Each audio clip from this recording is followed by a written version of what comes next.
আসসালামু আলাইকুম। আমার হাতে যে স্মার্ট ওয়াচটা দেখতে পাচ্ছেন, MI OX KW66 smart watch. Smart ওয়াচটার সমস্যা হচ্ছে এটা অন হয় না, চার্জে দিলেও অন হয় না। তো এটা আমার খুব কাছের একটা বড় ভাই দিয়েছে স্মার্ট ওয়াচটা রিপেয়ার করার জন্য। তো আমি সর্বোচ্চ চেষ্টা করব। এটা চার্জে দিলে চার্জারটা গরম হয়ে যায়।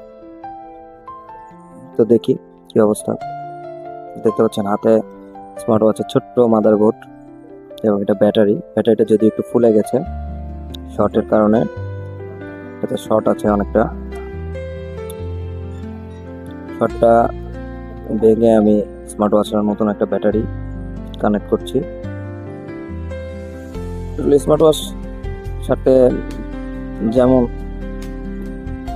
মজাদার তেমনি অনেক কষ্টসাধ্য ব্যাপার। স্মার্ট ওয়াচ সারতে গেলে অনেকটা টাইম চলে যায়। মোবাইলের পাশাপাশি স্মার্ট ওয়াচের কাজগুলো আমি করার চেষ্টা করি, ভালোই লাগে মোটামুটি অবসর সময়গুলোতে স্মার্ট ওয়াচ কাজগুলা করতে। স্মার্ট ওয়াচের কাজে আসলে প্রচুর পরিমাণ সময় লাগে, বিধায় আর কি সময় সময় নিয়ে রাখি কাস্টমারদের থেকে। সময় নিয়ে রাখলে দেখা গেছে কাস্টমাররা অনেকে সময় দিতে চায় না, তারপরেও যারা দিয়ে যায় তাদেরগুলো করে দেওয়ার চেষ্টা করি। দেখতে পাচ্ছেন স্মার্ট ওয়াচটা অন হয়ে গেছে, আলহামদুলিল্লাহ।